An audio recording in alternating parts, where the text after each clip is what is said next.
procedures with regard to these trusts, but $20. Number two, no bank fees.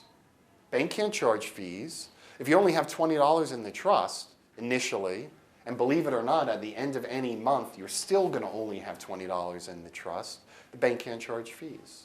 If they do, then the account will close. It'll, go whatever they call it in banks. What else about the trust?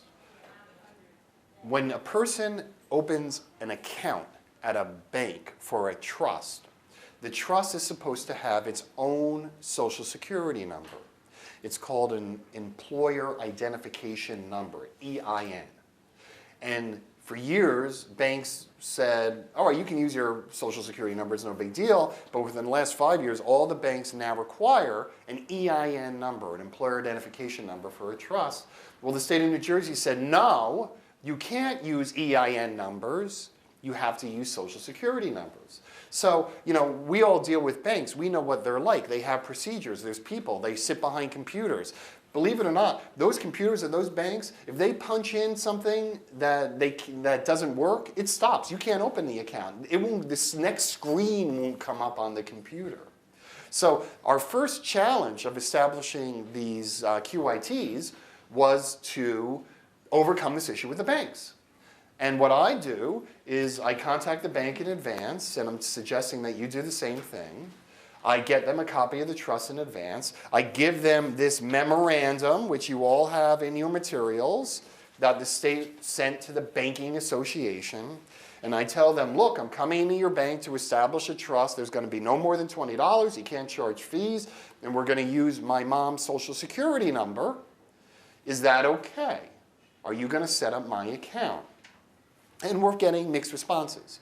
I can tell you that at Chase Bank, and I'm not shilling for Chase, otherwise I'd probably have the little uniform on, little Chase, okay?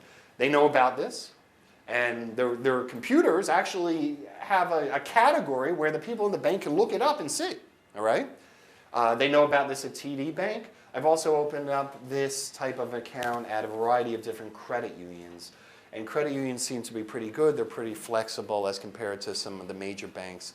I'm not going to be negative about any bank, but there's one bank named after this country that's very big that I wouldn't bother going into, okay? So, how is a QIT managed? We're getting to the meat of the lecture right now. How is it? I don't mean to interrupt, but the initials are also constrictor. Thank you. The lady said the initials of the bank that I'm referring to also refers to a snake. That's a constrictor, okay? I like that. Yeah. And also something you wear around your neck if you're a woman, right? Don't they call that a boa also? So, like I said, this is going to be on tape. It's going to be on the internet. We're going to have to edit all of that out. You can leave her in. Okay, but not on tape. Don't put it. We'll have to do the thing with the face. No. Can you do the black thing? That way, no one on what do they call that? Ashley Madison will know it's you. Okay. Fine. How is a QIT managed? Now, this is the toughest part of the lecture, and it isn't tough because it's hard to explain. It's tough because it's hard to understand because the way this QIT managed is totally counterintuitive. It doesn't make sense. What you're going to learn, the more and more you get into Medicaid and how Medicaid works, is none of Medicaid makes sense. It's the most nonsensical body of law that pretty much any attorney practices. And I'm going to suggest to you at this point in the lecture, and it's a good thing to apply to any Medicaid, throw your intuition out the door. There's no intuition in Medicaid. There's no common sense in Medicaid. You either follow the rules or you're not going to get the benefit that you're looking for. And you follow the rules to the letter. Remember how I said if you put $20.01 in that bank account, you're not eligible for Medicaid? That's true. Follow the rules to the letter or you will not get the benefit. Forget intuition. And we're going to talk about what I call the battle of the plumbers at the end of the lecture. but follow the rules. So how is a QIT managed? Monthly, a person deposits the fixed monthly income in excess of $2,199 into the QIT Trust bank account. The trustee on a monthly basis pays out the income in accordance with the post-eligibility treatment of income rules. So, that's a mouthful. What did I say? Monthly. My income comes in monthly. We all know that. So on a monthly basis, I'm going to take income and I'm going to deposit it into the name of the trust. Remember, we went to the bank. We didn't go to the constrictor, right? We went to the bank. We opened up an account. We put $20 in that account. Monthly, I'm going to take income, which we're going to get to next, and I'm going to put it in the name of the trust. Income in excess of $2,199. Now, that does not mean what it says. What do I mean by that? Let's say I have $2,300 of income a month between my pension and my Social Security. I do not put $101 in that trust every month. You have to put the whole source of one of those income pieces into the trust. So if I have Social Security of $2,000 and a pension of $1,000, I have to put one of those in that example in the trust. The full $1,000 or the full $2,000. Let's say I have Social Security of $3,000 and a pension of $3,000. They're both over $2,199 a month. I got to put them both in that trust every month. Put them both. I have to put this source of income that puts me over the $2,199 in the name of that trust every month. Once again, you either comply with these rules and the rules are the rules, or you're not eligible. And once again, a lot of you are saying, that makes no sense to me. Why don't I just put the money that I'm in excess of $2,199 a month? Well, that's not the rule. The rule is you have to put the whole source of one of the income sources into the name of the trust. Then what do I do? In the same month, I am going to write a check for that exact amount of money that I deposited in the trust, either to this facility, if I'm in a nursing facility, to a nursing facility, and if I'm at home, to, we don't know yet, the state hasn't told us, but we think it's going to be the HMO that is managing my home care. That's what we think. So let's just go over that again. My income comes in, I'm over $2,199. I deposit a complete source of income, my $1,000 of pension in the example I gave you earlier, into the name of the trust. And in the same month, my trustee is going to write a check to the Chelsea for that $1,000. Okay? Believe it or not, my trustee's probably going to write a check out of my other account where my Social Security gets direct deposited to the Chelsea too, because believe it or not, I got to pay both of those to the Chelsea. So my trustee is going to write two checks. Now you're saying to yourselves right now, God, this sounds stupid. I mean, why don't I just write one check from my checking account? Does anyone know the answer? Well, the answer is one is rent and one is medical care. That's absolutely correct, and there's an even more pragmatic answer. If I don't do it that way, I'm not going to be eligible for Medicaid, right? You know what's interesting about this aspect of the rule? I've done this lecture now 5 or 6 times. And each and every time I've done the lecture, a professional in the area that I practice, a long-term care, assisted living nursing home, comes up to me and says, I can't believe you're telling me this. We had a meeting from our association. The assisted living facilities have a group, an association, like most entities do. And they told us something totally different. They told us that people would accumulate their assets in this trust, their income, and then when they died, they paid it to the state of New Jersey. Absolutely not true. You want to hear another one? Yeah, what was that, Wednesday? Wednesday, I did a lecture for another Chelsea. And after the lecture, a woman comes up to me and she says, you know, I am a caseworker at the Medicaid office, the County Board of Social Services in Union County, and they told us at a training session that everything up to $2,199 is going to be left in the trust forever, and the balance is going to get paid out for care. They told us that in a training session from the state. And I said, that's the most ridiculous thing I've ever heard in my life. And all you have to do is go look at the trust. The trust that the state put online that you all have is really clear. And what it says is, you're going to put your money in the trust every month, and every month all the money's going to come back out again. So that bank account has $20 in it again. So it's amazing. I'll be with you in 1 second, ma'am. It's amazing the confusion that's existing right now, but I guarantee you, you're getting the straight poop from me, ma'am. Is that why Medicare and Medicaid are in such a mess because they don't know what they're doing? The question is that why Medicare and Medicaid are such a mess? Because they don't know what they're doing. I won't answer that question, okay? It's a constrictor, okay? Is it a mess? Well, you know, it's all relative. I think that it's a lot better than some other stuff. Okay, you know, and I don't, as an aside, and we'll end up editing this out of the tape. You know what the real problem for me with Medicare is? The problem for me with Medicare is the 3 pieces of paper you get every time you go to a doctor. And you got to figure out, do you pay him or not pay him? That's the problem with Medicare. I don't know how I'm going to be able to manage that when I'm older. I can barely do it now. That to me is frustrating. However, that's a whole other lecture in itself too. What I'm saying, you're talking about that, it's that you don't know what they're putting in either, what treatment they gave you. That's very true. It is very true. It's frustrating, and it's something I deal with every day as an elder law attorney.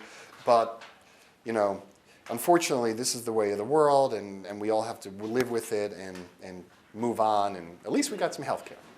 So, we were talking about the functioning of the trust. So, like I said, you put your money in, it comes out every month. Now, what can you do with that money? Well, that is what we call the post-eligibility treatment of income rules. And what those rules say is that if a person is eligible for Medicaid in a home or a nursing facility or an assisted living facility, there's only certain categories of expenditures that person can make. Number 1, if you are in a nursing facility, you get to keep $35 a month of your Social Security. If you're in an assisted living facility, it's a little over $100 a month. Number 2, if you're married and your spouse has a right to some of your income, because if spouses have income below $2,000, they actually get a share of their spouse's income. You can give some of that income that you have to your spouse. Number 3, you can use the money to pay for your Medigap premium, your Blue Cross, your Blue Shield, and it's good to say that because they're not Blue Cross Blue Shield anymore, so I'm not advertising for anybody. You can use that, and then the balance of the money is going to go to the facility that you're in to pay what's called as cost share. Now, this has created a little bit of problem for people at home. You know, people at home have other needs like diapers and food and special medical facilities that just aren't available and are not paid for by Medicaid. And what the state says is that if you have that need and you're at home, you can go to the county and say, look, I need to be able to spend $50 on diapers a month. Is it okay if I get approval from you for that special medical expense to continue to qualify for my Medicaid? And they're allegedly supposed to consider it and approve it. We don't know what's going to happen. It's a little too early in the program. I hope they do what they say they're going to do, but that's it. So I can't use the trust to pay for gas. I can't use the trust to pay for my heat in my house. I can't use it to make gifts. I can't use it to hold money. There's going to be no money retained in this trust other than the $20. Every month the money's coming out of the trust. And that's the sole purpose of the trust. The sole purpose of the trust is to do exactly what I said at the beginning of the lecture, to ensure that your income in excess of the cap of $2,199 is used for the medical expenses that are allowable under the Medicaid program. And that's it. But it's incredibly necessary if you want to be eligible for benefits. Frequently asked questions. Legal fees. Can legal fees paid from a QIT? No. You got to pay your legal fees before then. Can trustees' fees be paid from a QIT? Yes, they can, but trustees' fees are based on the trust principal, a percentage of the trust principal, and the trust income. Well, $20 is the trust principal. It's not going to be much of a fee. And you're allowed to take 0.6%, 0.06% of income out of a trust, but you can't because trustees' fees are not an allowable expense under the post-eligibility treatment of income rules, so there are no trustees' fees, okay? What happens if the person who established a trust dies? Well, this is another great ridiculousness. The money left in the trust goes to the state of New Jersey, but guess what? What's going to be left in the trust? $20. Why? If I'm in an assisted living facility for 1 day in a month and I die, they still have a right to all of my income. So I have to pay that income to that facility anyway. There's not going to be anything left in the trust when I die other than $20. Yes, the $20 will go to the state of New Jersey. Grandfathering. What does that mean? It means everyone in a nursing home or assisted living facility today who has been receiving Medicaid benefits prior to the beginning of this year does not need a QIT. If I'm in a nursing home though, and I move to an assisted living facility or I move home and my income is over the income cap, I will need a QIT. Okay, I will need to set that up. Legal fees. What else about legal fees? Lawyers. What do lawyers charge to do this? Well, first of all, I did a whole 15 minutes the other night about how I wish I didn't have to charge anything. And you would think that after you attended this lecture, you wouldn't need me. Well, that was my goal, to be honest with you, in these materials. These materials are supposed to be a handbook, so you don't need me. All right? Why? I don't think you should have to pay for this. Do I think you do need me? Yeah, I think you need me. Okay? What am I charging to do this? I'm charging $2,000. Why? Because that, in essence, is my time. It's a time it's going to take to fill in the blanks on the trust, go with you to the bank, deal with the bank, make sure it's done right. Okay? Why is the $2,000 worth it? Now we get to what I call the rule of the plumbers. You know, and by the way, any plumbers, retired plumbers in here? Plumbers know everything. I don't know why. I guess it's because maybe they get home like at 4 o'clock or something, but they know everything. And people tend to believe plumbers before they believe lawyers, all right? Because it's easier. So what's the rule of the plumbers? I just sat here and gave you a lecture, and it's probably been 35 or 40 minutes. It's been 40 minutes. And gave you detail, gave you law, and then a lot of people are going to go home, and they're going to say to their plumber, fixing the bathroom, you know, I just went to this lecture about QITs, and it's very interesting, but the rules are very curtailed, and you know, you really have to follow them. If you don't, you won't get your benefit. And the plumber's going to say, you don't have to do that. Don't even worry about it. Or all you got to do is put the money in the trust over $2,199. Don't worry about it. And people tend to believe the plumber. Okay? Why? Because it's easy to believe the plumber. This stuff's complicated. But that's why I call the battle of the plumbers, because out in the world, you're going to run into people who don't have the same experience you do, have not had this educational opportunity, and they're going to lose the battle of the plumbers, and what's it going to cost them? Well, this facility is probably $5,000 a month just walking in the door, right? So if I want to be eligible for Medicaid on April 1st, and I listen to the plumber, I won't be. And I'm going to owe this facility $5,000. What if I was in a nursing home? I'm going to owe them $10,000. So is it worth it to try this on your own? I don't know. I'm going to let you decide. But my goal in preparing these materials was so that you don't have to hire me. You now know the rules. These are absolutely the rules on how a QIT is established, how it's operated. You have the form, you have the materials to bring to the bank, you have the FAQ, the frequently asked questions file that the state of New Jersey has online. So should anyone in this room not need me? No one in this room should need me to help you set up this trust. Would I advise you to hire me to set up the trust? Well, we're in Belvedere, okay? We're an hour away. But there's a good thing about being here. And I will come here and help you establish a trust, and I'll tell you why. There's a really good restaurant a couple blocks away, and I'm more than happy to go to that restaurant. And I'm not shilling for that restaurant either, okay? In fact, that's pretty much how I determine where I'm willing to drive if there's a place I want to eat. So I will come up here to be able to go to that restaurant and help you set up your QIT. So with that being said, it's now an opportunity to ask questions. Ma'am.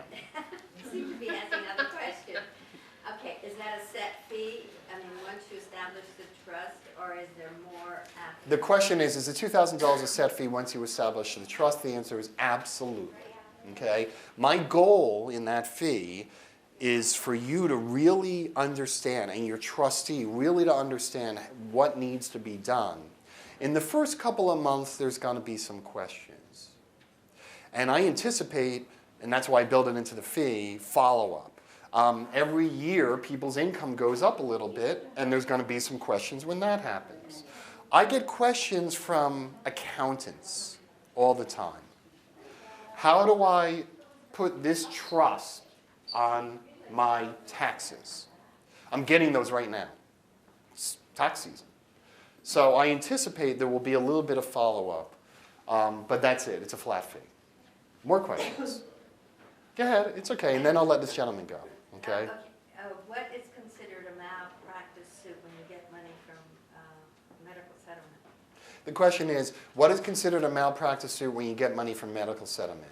The answer is that's not generally considered income. However, if I get a recovery from a lawsuit, I may no longer be eligible for Medicaid because I'll now have resources, assets greater than $2,000 or $4,000, which are the typical asset maximums for a single person. A married person is far, far different than a single person.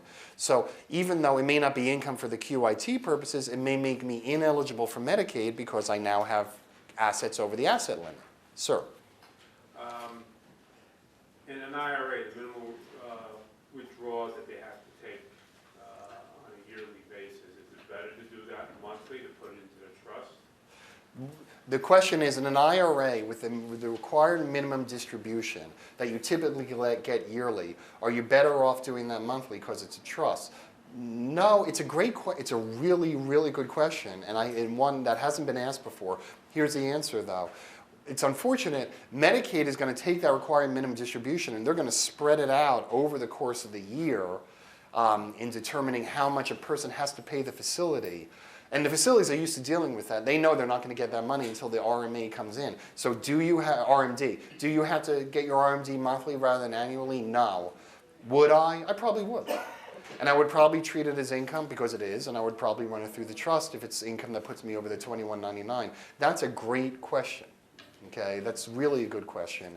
And it's made me think about an issue that I really never thought about in this context before. But yeah, you don't have to, but I probably would to make things easier. More questions? Wow, was I that good? Sir?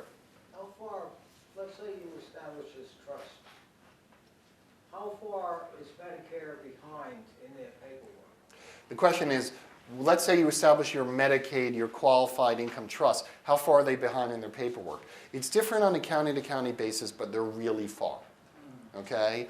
They are typically 3 to 6 months.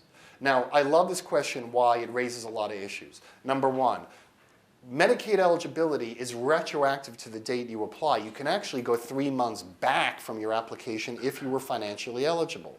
But what do people do? They make some really major mistakes. Remember I said you had to be below your